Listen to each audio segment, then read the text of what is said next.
Basuh tangan, kumur-kumur, niat wudhu dalam hati.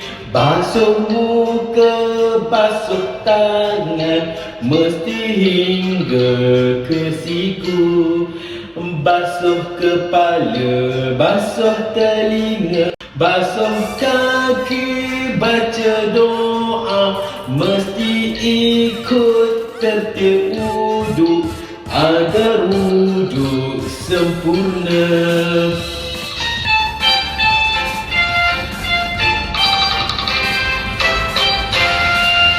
Basuh tangan, kumur-kumur, niat wudhu dalam hati.